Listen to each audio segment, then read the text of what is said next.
Right, muri yezimbabwe pane zviri kuitika right now in the regional political arena, handiti ndo matiri kuoparata tiri right now.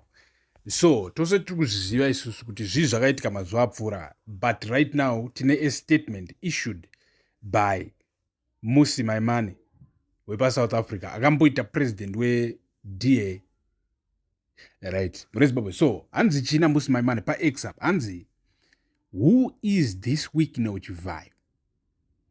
I have sent a letter to Cyril Ramaphosa asking him to clarify his relationship with this corrupt crony capitalist who is a person of interest in South Africa. My question to Mr. Ramaphosa: what is the nature and context of your interaction with Mr. Chivayo as depicted in the circulated footage? 2. When did this meeting take place, and was it an official engagement, a private meeting, or a social encounter? 3. Are there any official records, declarations, or disclosures relating to this interaction? 4. How does this engagement align with prior public statements made by your office regarding your knowledge or relationship with Mr. Chivayo? 4 to my questions. Kuna Ramaphosa, right, nenyaya yaChivayo, right, regaitipedzise statement remkomana. Hanzi, we have an immigration crisis in South Africa because of ZANU-PF leadership in Zimbabwe and the Frelimo leadership in Mozambique. To deal with immigration challenges which cost South Africa billions in service delivery, we must deal with the root causes. ZANU and Frelimo. Oh, mukomana ari kutaura ma-root cause. Iyo, kaona wadzika nenyaya to the root causes, wadzika nenyaya. Ndo kwadzikwa nenyaya. Hanzi ZANU neFrelimo paMozambique apo. Ndichimwe chipati chikungonera, chikunyangadza. Right, hanzi, we cannot in any way as South Africa associate with or assist ZANU-PF to stay in power by illegitimate means. We cannot support term extensions and dictatorship. It is time to cut all ties with ZANU-PF and its dodgy businessmen. Wavhara, wapedza. Muri Zimbabwe, manzwa imimi, Mmusi Maimane ari kutaura apa about Chivayo meeting yakaitwa between Chivayo na President Ramaphosa. You see, vakumanaka ndopaunoona kuti kutopko kunenge kuzere matsotso. Muri kubata, tasaimuoneka Ramaphosa wakabudisa statement adzokera kuSouth Africa. Okay, first of all, the real reason yakavinga Ramaphosa muZimbabwe, chero tisinganyatsokuiziva kuti ndechii, vamwe vanokuudza kuti the real reason ndeyekuti Ramaphosa ari kutongoita corruption dzake nana Mnangagwa ari kuita mumabusiness avo chichitimwe ma-investments tuyatuya.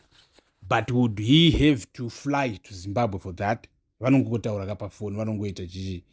I don't really think aizoenda kumba kwaMnangagwa etc.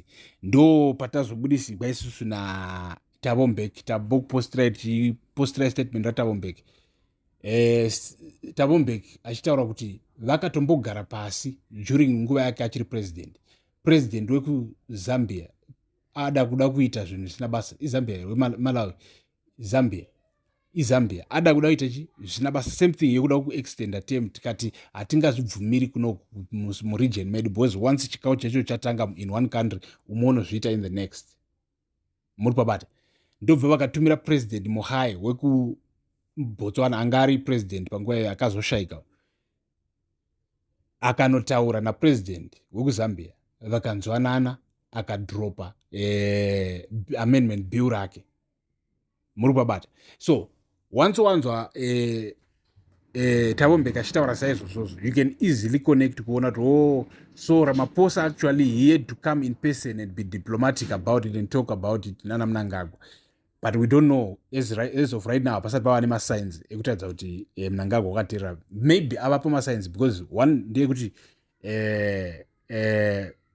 one sign iripo ndeyekuti pakatopushwa Cape 3 rafungwa kutanga kudebata muparliament musi wa 18 May.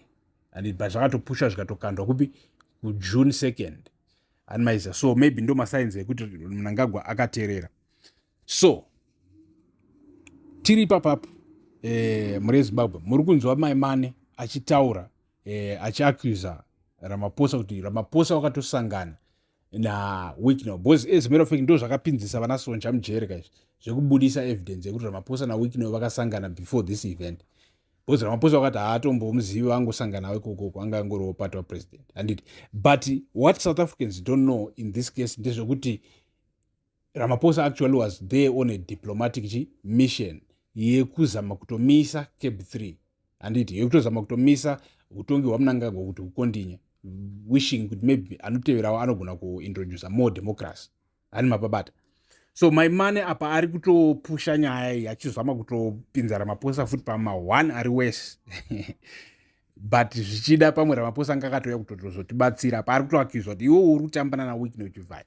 But ndo patiri kuzodzoka paevidence iyo yekuti pane footage inotaridza kuti Ramaphosa naChivhaya vakatombosangana before handiti. Saka pari kunzi which is which now, kuti tizoti isusu waenda ikoko on a diplomatic mission iwe apa also une footage inotaridza kuti before even this diplomatic mission yakwe wakatombosangana naChivhaya. Chii chamene chavanari? Hapana diplomatic anything chanotaura naChivhaya. Chivhaya is a businessman, all he talks is money obviously. So what kind of deal were you doing naChivhaya?